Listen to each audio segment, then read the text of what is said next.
1 கொரிந்தியர் 15ஆம் அதிகாரம் 1 கொரிந்தியர் 15ஆம் அதிகாரம் 3வது வசனத்திலிருந்து 8வது வசனம் வரைக்கும் நான் வாசிக்கிறேன். வேதத்தை கவனமாய் பாருங்க. 1 கொரிந்தியர் 15ஆம் அதிகாரம் 3லிருந்து 8ஆம் வசனம் வரைக்கும். நான் அடைந்ததும் உங்களுக்கு பிரதானமாய் ஒப்புவித்ததும் என்னவென்றால், கிறிஸ்துவானவர் வேத வாக்கியங்களின்படி நமது பாவங்களுக்காக மரித்து அடக்கம் பண்ணப்பட்டு வேத வாக்கியங்களின்படி 3ஆம் நாளில் உயிர்த்தெழுந்து கேபாவுக்கும் பின்பு 12 தரிசனமானார். அதன் பின்பு அவர் 500 பேருக்கும் அதிகமான சகோதரருக்கும் ஒரே வேளையில் தரிசனமானார். அவர்களில் அநேகர் இந்நாள் வரைக்கும் இருக்கிறார்கள், சிலர் மாத்திரம் நித்திரை அடைந்தார்கள். பின்பு யாக்கோபுக்கும் அதன் பின்பு அப்போஸ்தலர் எல்லாருக்கும் தரிசனமானார். எல்லாருக்கும் பின்பு அகால பிறவி போன்ற எனக்கும் தரிசனமானார். பவுல் என்கிற ஒரு மனிதர் தன்னுடைய அனுபவத்தை எழுதுகிறார். இயேசு நமது பாவங்களுக்காக மரித்து வேத வாக்கியங்களின்படி அவர் உயிரோடு கூட 3வது நாளில் எழுந்து தரிசனமானார். திரும்ப திரும்ப வருதில்லை. 12 சீஷர்களுக்கு தரிசனமானார், 500 பேருக்கு அதிகமானவர்களுக்கு தரிசனமானார், யாக்கோபுக்கு தரிசனமானார், அப்போஸ்தலர்களுக்கு தரிசனமானார், பின்பு எனக்கும் தரிசனமானார் என்று சொல்லுங்க. தரிசனமானார். ஆண்டவர் தரிசனத்திலே தன்னை வெளிப்படுத்தி நிறைய பேரை நம்ப முடியல. இயேசு மரித்து 3ஆம் நாள் உயிரோடு எழுந்தார். அவர் சொல்லியிருந்தார், உயிரோடு இருக்கும்போதே நான் மரிப்பேன், அடக்கம் பண்ணப்படுவேன், 3ஆம் நாள் உயிரோடு எழுந்திருப்பேன் என்று. அதை கவனிக்கலை யாரும். இப்போ உயிர்த்தெழுந்த உடனே நிறைய பேர் நம்ப முடியலை. இயேசு தரிசனமாகி தன்னை வெளிப்படுத்தி அவர் உயிரோடு இருப்பதை காண்பித்தார். அவர் யோவான் எழுதின சுவிசேஷம் 20ஆம் அதிகாரத்தில் வாசிக்கும் போது தரிசனமாகி இயேசு தன்னை வெளிப்படுத்தின 3 காரியம் பார்க்க முடியும். 1, மகதலேனா மரியாள் என்கிற ஒரு பெண், அவள் இயேசுவை தகப்பனை போல நேசித்தாள். ஒரு காலத்தில் பிசாசு பிடித்து 7 பிசாசால் பாதிக்கப்பட்ட அந்த மகளுக்கு இயேசு விடுதலை கொடுத்தார். அதனால் இயேசுவின் மேலே அவளுக்கு ரொம்ப அன்பு. அவள் கல்லறைக்கு முன்னால் நின்று அழுது கொண்டே இருந்தாள். அவளுக்கு தான் முதல் இயேசு தரிசனமானார். முதல் உயிர்த்தெழுந்த இயேசு தரிசனமானதே அந்த மகளுக்கு தான். என்னால் அவள் கண்ணீரோடு அழுது தேடினாள். அவருடைய கண்ணீரை இயேசு தரிசனமாகி துடைத்தார். அதன் பிறகு தன்னுடைய சீஷர்கள் 10 பேர் 11 பேர் அவருடைய சீஷர்கள் மேலறையிலே அவங்க அறை வீட்டுக்குள்ளே முடங்கி இருக்கிறாங்க. யூதாஸ் மரித்து விட்டான். அப்பொழுது தோமா அந்த இடத்துல இல்லை. 10 பேர் இருக்கிறாங்க. இயேசு பூட்டின் அந்த வீட்டுக்குள்ளே பிரத்யட்சமாய் உள்ளே வந்தார். அவர் உயிர்த்தெழுந்த பிறகு அவருக்கு மகிமையின் சரீரம் இருந்தது. க்ளோரியஸ் பாடி, மகிமையின் சரீரம். ஒரே நேரத்தில் உலகம் முழுதும் அவர் இருக்க முடியும், எந்த இடத்துக்குள்ளும் பிரவேசிக்க முடியும், எதுவும் தடுக்க முடியாது. அந்த மாதிரி தான் இயேசு நின்று அவளுக்கு பயந்து கொண்டிருந்தாங்க. அந்த பயத்தை மாற்றி சந்தோஷப்படுத்தினார். 3வது முறை இயேசு வந்தபோது தோமா சந்தேகப்பட்டார். இயேசுவை நான் பார்த்தா தான் நம்புவேன், நீங்கள் பார்த்தது ஆவியாக இருக்கும், நீங்கள் சும்மா கற்பனையாக சொல்லலாம், நான் அந்த கையில் வேறு தழும்பு இருக்குதான்னு தொட்டுலாம் பார்க்கணும், விழாவில் பார்க்கணும், அதெல்லாம் பார்த்தா தான் நான் நம்புவேன்னு சொல்லிட்டார். இந்தியாவுக்கு வந்தார்ல இயேசுவின் சீஷன் தோமா, அவர் தான் தாமஸ். இயேசு அவருக்காகவே மறுபடியும் தரிசனமாகி, தோமா பாரு, என் கையில் இருக்கிற தழும்புகளை தொட்டு பாரு, விழாவில் இருக்கிற காயத்தில் கையை போடு, இது பெரிய காய், வீட்டினால் குத்தப்பட்டது பாருன்னு சொன்னார். அப்புறம் அவர் என் ஆண்டவரே, என் தேவனே என்று சொன்னார். ஒருத்தருடைய கண்ணீரை துடைத்தார், ஒருத்தருடைய பயத்தை மாற்றினார், சந்தேகத்தை நீக்கி தான் உயிரோடு இருக்கிறேன் என்பதை விளங்க பண்ணினார். அவர் தரிசனமாகி தன்னை வெளிப்படுத்தினார். இன்றைக்கும் அதே விதமாக ஆண்டவர் தன்னை வெளிப்படுத்துவதை பார்க்க முடியும். பஞ்சாப் மாநிலத்தில் லூதியானாவுக்கு பக்கத்தில் ராம்பூர் என்ற ஒரு ஊர் இருக்கிறாரு. அங்கே ஒரு பெரிய செல்வந்தர் இருந்தார். அவர் சீக்கிய மதத்தை சார்ந்தவர். அவருக்கு ஒரே மகன், சுந்தர் என்கிற மகன். அவருடைய தாயார் அவனை சின்ன வயசில் பக்தியாக வளர்த்தாங்க. தெய்வ பயத்தோட கடவுளை பற்றி சொல்லி கொடுத்து வளர்த்தார்கள். அதனால் அவனுக்கு தன் கடவுள் மேலே பக்தி, வைராக்கியம். அவன் படித்த ஸ்கூலில் அது ஒரு கிறிஸ்தவ ஸ்கூலாக இருந்ததுனால ஒரு புதிய ஏற்பாடு ஒன்று கொடுத்தாங்களா, அவனுக்கு கோபம் வந்துட்டு, இது வெளிநாட்டு கடவுள், இது வெளிநாட்டு மதம், வெளிநாட்டு கடவுளை நமக்கு தராங்கன்னே அந்த புதிய ஏற்பாடு வாங்கிட்டு பேப்பராக கிழித்து படுப்பரை வச்சு எரித்தான். அதை பார்த்துட்டு அவனுடைய தகப்பனார் சொன்னார், திட்டினார், உனக்கு அதை பிடிக்கலைன்னா திருப்பி கொடுத்துரு, அது ஒரு மத புஸ்தகம், அதில் ஒரு கடவுளை பற்றி எழுதியிருக்குது, அதை நீ எரிக்கக்கூடாது, திருப்பி கொடுத்துரு, உனக்கு பிடிக்கலைன்னா இப்படி செய்யக்கூடாதுன்னு கண்டித்தார். அந்த அளவிற்கு வைராக்கியம் உள்ள ஒரு இளம் வாலிபன். அவனுடைய தாயார் திடீரென்று மறிச்சிட்டாங்க. அவனுடைய தாய் தான் அவனுக்கு எல்லாமே. அதனால் அந்த தாயினுடைய மரணம் அவனை ரொம்ப பாதித்து விட்டார். அதனால் இப்போ மாறுதலுக்காக தெய்வத்தை தேட ஆரம்பித்தான். தாயார் சொல்லி கொடுத்த பல தெய்வங்கள் தேட ஆரம்பித்தான். அந்த மத புஸ்தகங்களை வாசிக்க ஆரம்பித்தான். கடவுளை நான் பார்க்கணும், கடவுள்னு ஒருத்தர் இருந்தால் என்னை சந்திக்கணும், பார்க்கணும் தாகத்தோடு தேடினான். எத்தனையோ விதங்களில் வாசித்தான், தேடினான், ஒவ்வொரு கடவுளை பற்றி அறிந்து கூப்பிட்டு பார்த்தான். ஒன்றும் பதில் இல்லை. அவன் சில மாதமாய் தேடி தேடி தேடி அவருடைய உள்ளத்தில் ஒரு ஏக்கம் வந்தது, கடவுளை பார்க்கணும் அல்லது நான் சாகணும், கடவுள் தான் ஆறுதல் படுத்த முடியும் அல்லது நான் சாகணுன்ற நிலைமைக்கு வந்துட்டான்.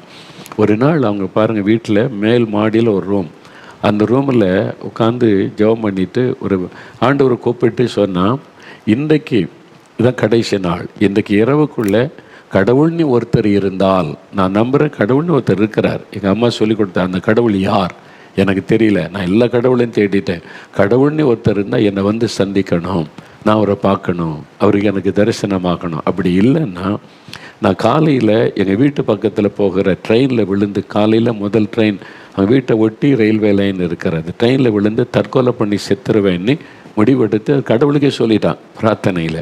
அவங்க அப்பாவுக்கு தெரியாது, யாருக்கும் தெரியாது. அவனுக்குள்ளே அவ்வளோ தாகம். அந்த ஊருக்கு நான் போயிருக்கிறேன், ராம்பூர், அந்த ஊருக்கு போயிருக்கிறேன், அந்த வீட்டுக்கு போயிருக்கிறேன். அந்த ரூம் நான் அதை சொல்கிறவங்களுக்கு, அந்த ரூமில் உட்காந்து ராத்திரி எல்லாம் வந்து பிரார்த்தனை பண்ணுறான். கடவுள்னு ஒருத்தர் இருந்தால் நான் பார்க்கணும், கடவுள்னு ஒருத்தர் இருந்தால் பார்க்கணும், மெய்யான கடவுள் யார், வானத்தின் பூமி உண்டாக்கின கடவுள் யார், அவரை நான் பார்க்கணும். எத்தனையோ கடவுளை சொல்கிறாங்க, எல்லாத்தையும் நான் தேடி பார்த்துட்டேன், கடவுள்னு ஒருத்தர் இருந்தால் எனக்கு தன்னை வெளிப்படுத்தட்டும்னு சொல்லி அப்படியே நடுராத்திரி ஆகிட்டு அதிகாலை வந்து விட்டது. இன்னும் கொஞ்ச நேரம் நான் ஃபைனல், அப்புறம் ட்ரெயினில் விழுந்து மறிக்க போகிறேன்னு சொல்லி ஆயத்தமாயிட்டான். அந்த நேரம் அந்த ரூமுக்குள்ளே பிரகாசமான வெளிச்சத்தில், அந்த வெளிச்சத்தில் ஒருவர் வந்து நின்றார். அவன் அப்படியே ஆச்சரியமாக பார்க்குறான். நம்ம அம்மா நிறைய கடவுளை பற்றி சொன்னாங்களே, நிறைய பல கடவுளுங்களை குறித்தெல்லாம் நான் கேள்விப்பட்டிருக்கேனே, யாரோ வந்து நிற்க போகிறான்னு பார்த்தா, எந்த கடவுளை அவன் வெறுத்தானோ, எந்த கடவுளை வெளிநாட்டு கடவுள்னு சொல்லி அவருடைய வேத புஸ்தகத்தை எரித்தானோ, அதே இயேசு வந்து நின்றார். நான் இயேசு, நீ தேடுனல்ல, வானத்தை பூமி உண்டாக்கின கடவுளை பார்க்கணும்னு சொல்லி, நான் தான் வானத்தை பூமி உண்டாக்கின தேவன், உனக்காக உன் பாவங்களுக்காக மரித்த உயிர்த்தெழுந்த ஆண்டவர் என்று இயேசு தன்னை வெளிப்படுத்தினார். முதல்ல அவனால் ஏற்றுக்கொள்ளவே முடியல. நான் யாரை வெறுத்தனோ அவரா கடவுள், அவரா இந்த முழு உலகத்துக்குரிய ஆண்டவர் தனக்கு முன்னால் வந்து நிற்கிறார், அப்படியே அவனோட பேசுகிறார், தன்னை முழுமையாக ஒப்பு கொடுத்தான். இருவரும் அறியாமல் இருந்துட்டேன், நீங்கள் தான் மெய்யான ஆண்டவர், வானத்தை பூமி உண்டாக்கின ஆண்டவர் என்று இப்போ அறிந்து கொண்டேன்னு சொல்லி தன் வாழ்க்கையை இயேசுக்கு ஒப்பு கொடுத்தார். பெரிய சமாதானம், நிம்மதி, சந்தோஷம். காலையில் வந்து அப்பா கிட்ட சொன்னால், நான் கடவுளை பார்த்தேன், கடவுள் எனக்கு தரிசனமானார். அப்படியா, யாருன்னு கேட்டால், இயேசு தான் கடவுள், அவர் தான் என்னோட பேசினார், எனக்கு தரிசனமானார் என்று எல்லாருக்கும் சொல்ல ஆரம்பிச்சிட்டான். ஊரா தகப்பனார் சொன்னார், நம்ம சீக்கிய மதத்தை சார்ந்தவங்க, அது வந்து இயேசு பற்றி நீ ஏற்றுக்கொண்ட இயேசு தரிசனம் உன்னோட வச்சுக்க, வெளியே இல்லை, இந்த சந்தோஷத்தை நான் எல்லாருக்கும் சொல்லணும். எவ்வளோ பெரிய சந்தோஷம் தெரியுமா, நிறைய பேர் அறியாமல் எதையோ கடவுள்னு சொல்கிறாங்க, நம்புகிறாங்க, நான் எவ்வளோ சந்தோஷமாக இருக்கு, இதை நான் சொல்லணும்னு சொல்லி. அதனால் இந்த குடும்பத்தாரெலாம் எவ்வளோ சொல்லி பார்த்து கேட்கல. அதனால் அவனுக்கு கொன்னுறணும், இது மதத்துக்கு இழுக்கான காரியம் ஆயிருன்னு சொல்லி விஷம் வைத்து கொடுத்தாங்க. அதிலிருந்து ஆண்டவர் அவரை காப்பாற்றி ஒரு மிஷினரி வீட்டில் வளர்ந்து ஊழியக்காரனாய் மாறி ஆண்டவர் அவரை சந்தித்து, சாது சுந்தர் சிங், இளம் வயதில் இயேசு ஏற்றுக்கொண்டவர் சாது சுந்தர் சிங் எங்கள் பெயரில் அவர் காலில் பாதரட்சி கூட அணியாமல் இந்தியா முழுதும் இயேசு அறிவித்தார். முக்கியமாக திபெத்து தேசத்தில் போய் அங்கே இருக்கிற மக்களுக்கெல்லாம் இயேசுவை சொன்னார், உலகத்தின் பல நாடுகளுக்கு சொன்னார். அந்த மாதிரி ஒரு பரிசுத்தவானாய் வாழ்ந்து அவர் ஓட்டத்தை முடித்தார். இயேசு தனக்கு தரிசனமானது எல்லாருக்கும் சொன்னார். எனக்கு அன்பானவர்களே, நம்பாத ஒருவருக்கு இயேசு தன்னை வெளிப்படுத்தினார். நீங்கள் அவரை நம்பலையா, உங்களுக்கும் வெளிப்படுத்துவார். நீங்கள் மூளை இருந்து கடவுள்னு இருந்தால் அவர் யார்? நான் நிறைய கடவுளை நம்புகிறேன், ஒரே கடவுள் தானே இருக்க முடியும், ஒரே உலகம் ஒரு கடவுள் தானே. அப்போ அந்த ஒரு கடவுள் யார்? அவர் தான் வானத்தை பூமி உண்டாக்கின கடவுள். அவரை நான் பார்க்கணும், அவரை நான் எனக்கு தெரியணும்னு உண்மையாக தேடி பாருங்கள், கட்டாயம் நீங்கள் பார்ப்பீங்க, அவர் உங்களுக்கு தரிசனமாவார். இயேசு தரிசனமாகி தன்னை வெளிப்படுத்தினார். ஒரு சமயம் நான் நாகர்கோயில் பட்டணத்துக்கு ஊழியத்துக்கு போயிருந்தபோது அங்கே ஒரு வீட்டுக்கு ஜெபிக்க அழைத்து போனாங்க. அங்கே ஒரு தாயார் இருந்தாங்க. அந்த தாயாரோட ரொம்ப அமைதியாக சாந்தமாக, அவருடைய முகமே ஒரு பிரகாசமாக இருந்தது. அவங்களோட உட்காந்து பேசினேன், முதல் முறையாக பார்க்குற பேசினேன். அப்போது அவங்க வாழ்க்கையில் நடந்த ஒரு சம்பவத்தை சொன்னாங்க. அவங்களுக்கு திருமணமாகி 3 சின்ன சின்ன பிள்ளைகள். கணவர் ரொம்ப அன்பானவர், அவர் தான் சம்பாதிக்கிற எல்லாமே கவனித்து கொண்டவர். இவங்களுக்கு வீடு பிள்ளைகளை கவனிக்க அது மட்டும்தான் தெரியும். நான் திடீரென்று ஒரு நாள் கணவர் மரிச்சிட்டார். ஒரு வியாதி தாக்கினது, ஹார்ட் அட்டாக்குன்னு நினைக்கிறேன். திடீர்னு மரணம். இந்த கணவருடைய மரணம் இவங்களை நிலை கொலைய பண்ணி விட்டார். அதனால் அழுதாங்க, கண்ணீர். இப்போ அவங்க சொந்தக்காரங்க, கொஞ்சம் வயசு, 3 சின்ன சின்ன பிள்ளைங்க, கணவர் இறந்துட்டார். உறவினர்கள் கொஞ்ச நாள் இருந்தாங்க, சில வாரங்கள் சில மாதங்கள் வரைக்கும் கூட இருந்து பார்த்துக்கிட்டாங்க. எவ்வளோ நாள் இருப்பாங்க? அவங்கவுங்களுக்குன்னு குடும்ப வீடு எல்லாம் ஒவ்வொருத்தராக போயிட்டாங்க. கடைசியில் இந்த பிள்ளைகளை வேலைக்காரி, அந்த பிள்ளைகளை கவனிக்கிற வேலைக்காரி தான் இருந்தாங்க. இவங்களுக்கு ஆறுதலே வரல. இத்தனை பேர் செபிக்க வந்தாங்க, ஊழியர்கள்லாம் செபிக்க வந்தாங்க, குடும்பத்தார் ஆறுதல் படுத்தின, ஆறுதலே வரலை. படுத்தே இருப்பாங்க ரூமுக்குள்ளே. அந்த வேலைக்காரி தான் பிள்ளைகளுக்கு உணவு சமைச்சு கொடுத்து கவனித்து கொண்டு இருந்தாள். கணவர்களை எப்படி வாழ போகிறேன், இந்த பிள்ளைகளை எப்படி வளர்க்க போகிறேன், செத்துடலான்னு தோணுது, மறிச்சிடணும், என்னால் வாழ முடியாதுன்னு. ஆனால் இந்த பிள்ளைகளை வளர்க்கணுமே, இந்த பிள்ளைகளை எப்படி நான் அனாதை விட்டுட்டு போகிறது, அதுக்காக. அதனால் படுத்தே இருந்தாங்க, அழுது கொண்டே இருப்பாங்க, எப்பவும் அழுது கொண்டு இருப்பாங்க, கண்ணீர். ஒரு நாள் அந்த அறைக்குள்ளே அவங்க படுத்து அழுது கொண்டு இருக்கும்போது இயேசு அந்த ரூமுக்குள்ளே வந்தார். பிரத்யட்சமாய், சும்மா தரிசனம் இல்லை, கனவு இல்லை, பிரத்யட்சமாக வந்து இந்த மகளே, ஏன் அழுகிற, எழும்பு, உன் பிள்ளைகளுக்கு நான் தகப்பனாக இருப்பேன், நான் கவனித்து கொள்ளுவேன், நீ பயப்படாத, நீ என்கிட்ட கேட்குறதெல்லாம் உனக்கு நான் செய்வேன், நான் உனக்கு அந்த பிள்ளைகளுக்கு தகப்பனாக இருந்து உன்னை நடத்துவேன், நீ பயப்படாத, எழும்பு. அப்படி சொல்லிட்டு ஆண்டவர் மறைஞ்சிட்டார். ஒரே ஒரு வார்த்தை, அவ்வளோதான், ஜஸ்ட்டு 1 minute வந்தார், பேசினார், இயேசு போயிட்டார், தரிசனமானார். உடனே அப்படி உள்ளத்தை அந்த பாரமெல்லாம் போன, துக்கமெல்லாம் போன, கண்ணீரெல்லாம் மாறினது. எழும்பி உட்கார்ந்தாங்க. இயேசு எனக்கு இருக்கிறார், அவரே பேசிட்டார், அவர் பார்த்துக்குவான்னு எழும்பி தன்னுடைய குடும்ப காரியத்தை கவனிக்க ஆரம்பித்தாங்க. சின்ன சின்ன பிள்ளைகள் ஜெபம் பண்ணி ஆண்டவர்கிட்ட கேட்டு செஞ்சாங்களாம். இப்போ வயசான நிலைமையில சொன்னாங்க, ஐயா, என் 3 பிள்ளைகளை நல்ல படிப்பு இயேசு படிக்க வைத்தார். ஒரு பிள்ளை குடும்பமாய் அமெரிக்காவில் இருக்கிறாங்க, ஒரு பிள்ளை குடும்பமாய் இங்கிலாந்தில் இருக்கிறாங்க, ஒரு மகள், ஒரு மகன் கல்ஃப் கண்ட்ரீஸில் குடும்பமாக இருக்கிறான். எல்லோரும் நல்ல வேலையில், நல்ல வசதி, ஆண்டவர் ஒரு குறையில்லாமல் வச்சுருக்கிறார். நான் இன்றைக்கும் அதை நினச்சி பார்த்து, என் கணவர் உயிரோடு இருந்திருந்தால் கூட என் பிள்ளைகளுக்கு இப்படி ஒரு வாழ்க்கையை அமைச்சு கொடுத்துருக்க முடியுமா? இல்லை. இயேசு உயிர்த்தெழுந்த இயேசு தரிசனமாகி அவருடைய கண்ணீரை துடைத்தார். அன்றைக்கு மகதலேனா மரியாளின் கண்ணீரை மாற்றின இயேசு கண்ணீரை துடைத்தார்.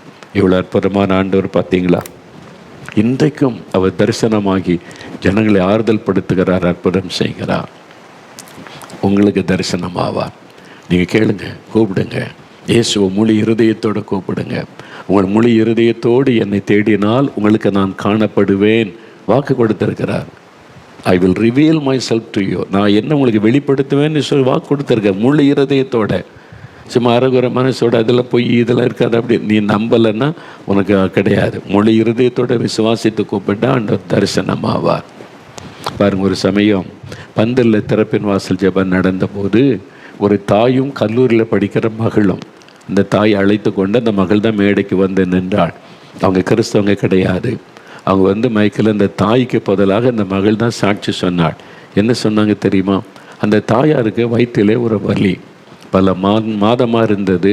ஏதோ வலி பல மருந்து மாத்திரை சாப்பிட்டாங்க, சுகமாகலை. ரொம்ப கஷ்டப்பட்ட பிறகு ஆஸ்பத்திரிக்கு போனால் கேன்சர், அது எல்லா இடமும் பரவிட்டு, நீங்கள் ஆரம்பத்திலே வந்திருக்கணும், நீங்கள் என்னென்னோ செஞ்சு ட்ரீட்மெண்ட் பண்ணி இவ்வளோ பிந்தி வந்திருக்கேன், ஒன்றும் செய்ய முடியாதுன்ட்டாங்க. வலி ஒரு பக்கம், இனி மரணம்தான், இனி பிழைக்க வழி இல்லைன்னு சொல்லிட்டாங்க. மருத்துவம் இது கிடையாது, முடிஞ்சிட்டு எல்லாமே. அவங்களுக்கு என்ன கவலைனா, என் பிள்ளை மகள், வாலிப மகள், ஐயோ நான் இறந்துட்டேன், என் பிள்ளை அனாதை ஆயிருமே. தகப்பனார் இருக்கிறார், கடவுள் இருக்கிறார் ஒன்று தான், வாலிப பிள்ளைக்கு தாய் தானே முக்கியம். என் பிள்ளை என்ன செய்யும்?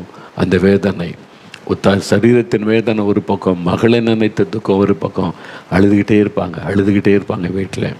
பக்கத்து வீட்டில் இருந்தால் இன்னொரு இந்து சகோதரி தான், எதுக்கு நீ அழுதுகிட்டே இருக்கிற, சுகமாக்க முடியாத வியாதின்னு சொல்லிட்டாங்க தான். ஆனால் இந்த 4 மாவட்டியில் ஏதோ மாதந்தோறும் ஜெபம் நடக்குது, அங்கே நிறைய பேர் சுகம் பெறாங்கன்னு சொல்கிறாங்க, நான் கேள்விப்படுறேன். நீ இப்படி அழுதுகிட்டு இருக்க, அங்கே போயிட்டு வா, இயேசு உன்னை குணமாக்க கூடும்ல, அப்படின்னு சொல்லி, அதுவும் கிறிஸ்தவங்க இல்லை, பக்கத்து வீட்டில் ஒரு இந்து சகோதரி. அதை உடனே விசாரித்து அந்த வாலிப மகள், காலேஜில் படிக்கிற மகள் தாயை அழைச்சிட்டு வந்திருக்கிறான் திறப்பின் வாசல் ஜெபத்துக்கு. அங்கே வந்து 30,000 மக்கள் உட்காந்துருக்குறாங்க. பந்தலுக்குள்ளே அந்த ஜெபம் நடந்த சமயம் அவங்களும் கூட்டத்தோடு வந்து உட்கார்ந்து கொண்டாங்க. இங்கே என்ன நடக்குன்னு தெரியாது. முதல் கிறிஸ்துவ கூட்டத்துக்கு வந்திருக்கிறாங்க. பாட்டு பாடுறாங்க, சாட்சியெல்லாம் கேட்டுக்கிட்டே இருக்கிறாங்க. இப்படிலாம் இயேசு அற்புதம் செய்கிறாரா, இப்படிலாம் சுகம் கொடுக்குறாரா. அவங்களுக்குள்ள ஒரு விசுவாசம். செய்தி நேரத்தில் ஆண்டவருடைய செய்தி இயேசுவை பற்றி கேட்டோன்னு ஒரு நம்பிக்கை வந்தது, விசுவாசம். ஜெப நேரத்தில் நான் சொன்னேன், நீங்கள் ஜெபிங்க, இயேசுவை கூப்பிடுங்க, இயேசுவே குணமாக்கும், இயேசுவே அற்புதம் செய்து கேளுங்கன்ன போது எல்லாம் ஜெபிக்கிறாங்க. இந்த தாயார் அந்த கூட்டத்துக்கு மத்தியில் நின்று கண்ணீர் விட்டு அழுகிறாங்க. இயேசுவே, இயேசுவே, என் மகள் அனாதை ஆயிடக்கூடாது, என் மகளுக்காகவாது என்னை குணமாக்குங்க, கண்ணில் கண்ணீரோடு என்னை சுகமாக்குங்க ஆண்டவரே, இயேசுவேன்னு இந்த பேரை சொல்லி அழுகிறாங்க. அந்த மகள் தாயினுடைய கண்ணீரை பார்த்துட்டு தாய்க்காக அவள் அழுகிறாள். இயேசுவே, எங்கள் அம்மாவை குணமாக்குங்க, இவ்வளோ பேருக்கு அற்புதம் செய்திருக்கிறீங்கன்னு சொல்கிறாங்க, எங்களுக்கும் ஒரு அற்புதம் செய்யுங்கன்னு அழுகிறாங்க. அந்த கண்ணீர் வடிச்சுக்கிட்டே இருக்கிறாங்க. அப்போ ஒரு காரியம் நடந்தது. அதான் மேடையில் அவங்க சொன்ன ஆச்சரியமான காரியம். அந்த தாயார் அழுது கொண்டு இருக்கும்போது பிரத்யட்சமாக இயேசு தரிசனமானார். அந்த அவ்வளோ பெரிய கூட்டத்தில் 30,000 பேருக்கு மத்தியில் அவங்களுக்கு மட்டும் இயேசு தரிசனமாகி, அவனுடைய கண்ணீர், அவனுடைய விசுவாசமுள்ள ஜெபம், இயேசு அவனுடைய தரிசனமான பிரத்யட்சமாய் காணப்பட்டார். மகளே, நீ அழாத, நான் உன்னை குணமாக்குறேன்னு சொல்லி இயேசு வந்து தன் கையினால் தொட்டாராம். தொட்டுட்டு இயேசு மறைஞ்சிட்டார். அவளது அடுத்த வினாடி வியாதி மறைந்து விட்டார், கேன்சர் மறைந்து விட்டார். 3-4 மாதம் கழித்து தான் அந்த தாயும் மகளும் மேடையில் வந்து எல்லாருக்கும் மத்தியில் அதை சொன்னாங்க. அப்போ தான் எனக்கே தெரியும், இயேசு தரிசனமாகி சுகம் கொடுத்தார்.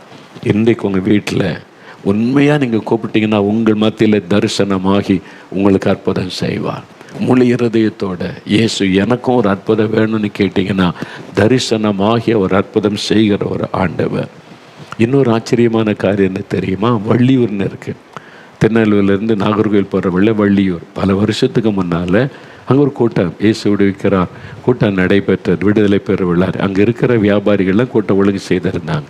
அது நடந்து பல வருஷம் ஆயிற்று. ஆனால் இப்போவும் மறக்க முடியாத ஒரு காரியம் என்னென்னா, நிறைய கூட்டம் மக்கள் மைதானத்தில் முதல் நாள் கூட்டம் முடிந்தது. நிறைய பேர் வந்து சாட்சி சொன்னாங்க. இயேசு என்னை தொட்டார், குணமாக்கினார், பாவத்திலிருந்து விடுதலை கொடுத்தால சாட்சி சொன்னாங்க. 2ஆம் நாள் சாட்சி சொன்னாங்க. மொத்தம் 4 நாள் கூட்டம். அப்பா பிரதர் இருந்தாங்க, அவங்க ஒரு நாள் பேசுவாங்க. அப்போ 3ஆம் நாள் கூட்டம். இந்த கூட்டம் நடக்கிறத லோக்கல் கேபிள் டிவியில் ஒளிபரப்புகிறாங்க. லோக்கலில் கேபிள் டிவி இருக்குல்ல, அந்த கனெக்ட் பண்ணி கேபிள் டிவி வீட்டில் இருக்கிறதே பார்க்குற மாதிரி. அப்போ ஒரு கிறிஸ்தவர் அல்லாத ஒரு இந்து தாயார் வீட்டில் உட்காந்து டிவியில் இதை பார்க்குறாங்க. முதல் நாள் பார்க்குறாங்க, இயேசு அற்புதம் செய்து சாட்சியெல்லாம் சொல்கிறாங்க. கேட்குறாங்க, இவங்களுக்கு கேன்சர்னால் உடம்பு முழுதும் பல கட்டிகள், சரீரத்தில் இங்கே எல்லாம் கட்டிகள், கேன்சர் கட்டி. டாக்டர் சொல்லிட்டாங்க 1-2 ஆப்ரேஷன் பண்ணலாம், நிறைய இருக்குது, டிஸ்டர்ப் பண்ணால் இன்னும் பிரச்சனை, அப்படியே விட்டுருங்க, இருக்கிற வரைக்கும் இருக்கட்டுன்னு. நடக்க முடியாது, சேரில் தான் உட்காந்துருக்கணும், அவங்களால எளிமையாக நடக்க முடியாது. அப்போ அதை உட்காந்து டிவிக்கு முன்னால் அந்த வீட்டார் போட்டு கொடுத்துட்டாங்க, நீங்கள் ஆறுதல் அடைங்கன்னு சொல்லி. இவங்க பார்க்கும்போது முதல் நாள் 2 நாள் பார்த்தாங்களா, இயேசு அற்புதம் செய்கிறது, சாட்சியெல்லாம் சொல்கிறது கேட்ட உடனே இவங்களுக்குள்ள ஒரு ஆசை, ஐயோ நானும் இந்த கூட்டத்துக்கு போயிருந்தேன், எனக்கும் சுகம் கிடைக்குமே, இப்படிலாம் இயேசு அற்புதம் செய்கிறாங்கன்னு சொல்கிறாங்க, மேடையில் வந்து சொல்கிறாங்க, இவ்வளோ பேர் சுகம் பெற்றுருக்காங்களே, இந்த இயேசுக்கிட்ட போனால் எனக்கும் சுகம் கிடைக்குமே, என்னால் நடக்க முடியலையே, போக முடியலையே, இயேசுவே இவங்களுக்கெல்லாம் அற்புதம் செய்கிறீங்களே, எனக்கும் ஒரு அற்புதம் செய்யுங்க இயேசுவே, நான் இப்படி வீட்டில் உட்காந்துருக்கிறேன், நடக்க முடியாமல் இருக்கிற மரண சூழ்நிலையில் இருக்கிற எனக்கும் நீங்கள் வந்து அற்புதம் செய்யக்கூடாதா அப்படின்னு இயேசுவை கூப்பிட்டாங்க. அந்த பெயரை சொல்லி அழுது கூப்பிட்டாங்க. என்ன நடந்து தெரியுமா? இயேசு அந்த வீட்டுக்குள்ளே பிரத்யட்சமாய் வந்தார். டிவியில் பார்த்துக்கிட்டு இருக்கிறாங்க, சேரில் உட்காந்து இயேசு வந்து நிற்கிறார். மகளே, கூப்பிட்டல, கண்ணீரோட விசுவாசத்தோடு கூப்பிட்டல, நான் வந்திருக்கிறேன், இயேசு நான் தான், உனக்கு என்ன செய்யணும்? எனக்கு கேன்சர் வியாதி ஆண்டவரே, இங்கே கட்டியிருக்குது, என்னால் எளிமை நடக்க முடியாது, நான் சுகமாக்குறேன், நீ என்னை விசுவாசித்து கண்ணீரோடு கூப்பிட்டல, நான் விசுவாசிக்கிறேன், நீ இந்த பக்கம் நீ ஆண்டவருக்கு தலையில் கழிச்சு தொட்டார், அப்படியே கட்டி மறைந்து விட்டார். அவங்க சொல்கிறாங்க, இது வந்து அந்த அவங்களே மேடையில் வந்து சொன்னது. கடைசி நாள் கூட்டத்தில் இந்த தாயார் அவங்க சொன்னாங்களா, இயேசுவை இங்கேயும் 2 கட்டி இருக்குது, இரு மகளே, நான் அந்த பக்கம் வரேன்னு சொல்லி இயேசு அப்படியே வந்து தொட்டு அவங்க அப்படியே அந்த மேடையில் சொன்னாங்க. ஒரு சிறு பிள்ளை மாதிரி சந்தோஷமாய் அந்த கட்டியை ஆண்டவர் மறைய பண்ணி, கேன்சரை மறைய பண்ணி சுகமாக்கி அவ்வளோ சந்தோஷமாக வந்து சொன்னாங்க. பிரத்யட்சமாக இயேசு தரிசனமாகி சுகம் கொடுத்தான். யாரும் சொல்லி கேள்விப்படலை, அவங்க ஸ்டேஜில் வந்து சொன்னாங்க. எல்லாருக்கும் மத்தியில் கடைசி நாள் ஆச்சரியமான ஒரு காரியம். இந்த அற்புதத்துக்கு எனக்கு எந்த சம்பந்தமும் கிடையாது. நான் இயேசு பற்றி பிரசங்கம் பண்ணுறேன், அவரை நோக்கி ஜெபிக்கிற, அவ்வளோதான். இயேசு தரிசனமாகி அற்புதம் செய்கிற ஆண்டவர். இன்றைக்கும் அவர் அன்றைக்கு தரிசனமாகி தன் அநேகருக்கு வெளிப்படுத்தினார், அற்புதங்களை செய்தார். அதே இயேசு இன்றைக்கு உங்கள் பக்கத்தில் வந்து நிற்கிறார். நீங்கள் மாம்ச கண்களால் பார்க்க முடியாவிட்டால் இயேசு இப்போ உங்கள் வீட்டில் இருக்கிற இடத்துல உண்மையாக நீங்கள் அழுது கூப்பிட்டு தாகத்தோடு தேடினா அவருக்கு சித்தமானால் உங்களுக்கு வெளிப்படுத்துவார். உங்களுடைய கண்களால் அவரை பார்க்க முடியும். உங்களுடைய ஆவிக்குரிய கண்களை திறந்தால் நீங்கள் அவரை பார்க்க முடியும். ஆனால் எனக்கு பார்க்கலாம் தேவையில்லை, நான் விசுவாசிக்கிறேன், இயேசுங்கிறது என்னை தொட்டால் போதும், குணமாக்கினால் போதும்னா கட்டாயம் தொடுவார். அவருடைய கையில் தழும்புகள், இன்றைக்கு அவருடைய கையில் தழும்பு இப்பவும் இருக்கிறது. அந்த தழும்புகளால் நாம் குணமாகிறோம் அப்படி தான் வேதம் சொல்லுகிறாரு. இப்போ நம்ம ஜெபிக்க போகிறோம். முழங்கால் படிக்கிறீங்களா? ஒரு அப்படியே இயேசுக்கிட்ட உயிர் தெழுந்த இயேசுக்கு முன்னால் முழங்கால் படிக்கிட்டு, இயேசுவே நீங்கள் தரிசனமாகி இவ்வளோ பேருக்கு அற்புதம் செய்திருக்கிறீங்க, இன்றைக்கும் தரிசனமாகி அற்புதம் செய்கிறீங்க. நீங்கள் உயிரோடு இருக்கிறத நான் விசுவாசிக்கிறேன். நீங்கள் உயிரோடு இருக்கிறீங்க அப்படின்னா எங்கள் வீட்டில் இப்போ எங்கள் பக்கத்தில் இருக்கிறீங்க, நான் விசுவாசிக்கிறேன். எனக்கு ஒரு அற்புதம் நடக்கணும், என்ன தொடணும். வியாதி உள்ளவங்க வியாதி உள்ள இடத்துல கை வைத்து ஜெபிக்கணும். குழந்தைக்கு சுகமில்லைன்னா குழந்தை மேலே கை வைத்து ஜெபிக்கணும். உங்கள் வீட்டில் இருக்கிற பிரச்சனைகளை சொல்லுங்கள். இயேசுவே கடன் பிரச்சனை மாறணும், தடைகள் நீங்கணும், வேலைக்கு ஒரு வழி திறக்கப்படணும், கற்பத்தின் ஆசீர்வாதம் உண்டாகணும், இயேசுவே இந்த வியாதி மறையணும். என்ன தேவையோ நீங்கள் ஜெபிங்க. இயேசு உங்கள் பக்கத்தில் தான் நிற்கிறார், உங்கள் வீட்டுக்குள்ளே வந்திருக்கிறார், நீங்கள் இருக்கிற இடத்துல உங்கள் பக்கத்தில் வந்து நிற்கிறார். என்றால் அவர் உயிரோடு இருக்கிற ஆண்டவர். அவர் கற்பனை தெய்வம் அல்ல, அவர் கற்பனையாக சொல்லப்பட்டவர் அல்ல. அது எங்கேயோ என்றைக்கோ எப்போவோ நடந்ததுன்னு எழுதப்பட்ட ஒரு கடவுள் அல்ல. இன்றைக்கும் உயிரோடு இருக்கிறவர், இன்றைக்கும் தரிசனமாகி அற்புதம் செய்து மகிழ பண்ணுகிறவர். தரிசனம் கொடுத்து எனக்கு அது கூட இது கூட என்று கேட்பது அல்ல, தரிசனம் கொடுத்து நமக்கு அற்புதம் செய்கிறவர். தரிசனத்தில் அங்கே வா இங்கே வா இது கூட அது கூட என்று கேட்கிறவர் அல்ல, தரிசனத்தில் அற்புதம் செய்கிற ஆண்டவர் இயேசு. அவர் தான் இப்போ உங்கள் பக்கத்தில் நிற்கிறார். மகளே பயப்படாத, மகளே கலங்காத, மகனை கங்கலாய்க்காத, நான் உனக்கு அற்புதம் செய்கிறேன் என்று சொல்லுவதற்கு பக்கத்தில் நிற்கிறார். வியாதி உள்ள இடத்துல கை வைத்து ஜெபிங்க. இயேசுவே என்னை குணமாக்குங்க, எனக்கு ஒரு விடுதலை தாங்க. நீங்கள் தரிசனமாக இவ்வளோ பேருக்கு உங்களை வெளிப்படுத்தி இருக்கிறீங்க, எனக்கு உங்களை வெளிப்படுத்துங்க, எனக்கும் ஒரு அற்புதம் செய்யுங்க. என் நோய்களையும் மாற்றுங்க, இந்த மரண கட்டுகளை மாற்றுங்க. இயேசுவே இந்த பேரை சொல்லி கூப்பிடுங்க. மிஸ்டர் நாராயணன் என்கிற ஒரு ஐயா இப்போ படுக்கையில் இருந்து கொண்டே நீங்கள் செபிக்கிறீங்க. மரண படுக்கை, கஷ்டம், சரீரத்தெல்லாம் வலி வேதனையோட படுத்திருக்கிறீங்க. நீங்களும் இயேசுவே எனக்கும் ஒரு சுகம் கொடுங்கன்னு கேட்குறீங்க. நீங்கள் ரொம்ப பக்தி உள்ளவர்கள். இயேசு உங்களை நேசித்து உங்களை தேடி வந்திருக்கிறார். இப்போ இயேசுவே என்னையும் தொடும், என் மரண படுக்கை மாறட்டும்னு சொல்லுங்கள். இயேசு உங்களுடைய கண்ணீரை பார்க்கிறார், உங்களுடைய ஜெபத்தை கேட்கிறார், அவருடைய கரம் தொடுகிறது. இயேசுவின் நாமத்தில் மரண கட்டு மாறுகிறது. மிஸ்டர் நாராயணன் எழுமுங்க, படுக்க விட்டு எழுமுங்க. இப்போ அந்த சரீரத்தில் இருக்கிற பலவீன வலிகள் எல்லாம் விலகுகிறது, சுகம் உண்டாகிறது, உறுப்புகள் புதிதாய் மாறுகிறது. இயேசுவே ஸ்தோத்திரம்னு சொல்லுங்க. இயேசுவே ஸ்தோத்திர, விடுதலை அடைகிறீங்க. இயேசுவுக்கு நன்றி ஆண்டவரே. கேத்தரின் என்கிற ஒரு மகள், நீங்கள் ஒரு தீராத வியாதி அப்படின்னு அந்த வேதனையில் இருக்கிறீங்க. எவ்வளவோ மருந்து மாத்திரைகள் டாக்டர்ஸ் மாற்றி பார்த்தோம், சுகமே உண்டாகாத நிலைமையில் வினோதமான ஒரு வியாதி, அந்த பெயர் வாயில் நுழைய மாட்டேங்குது. அப்படி ஒரு வியோதில் கஷ்டப்படுறீங்க. அப்படி தான் மருத்துவர்கள் சொல்லி இருக்கிறாங்க.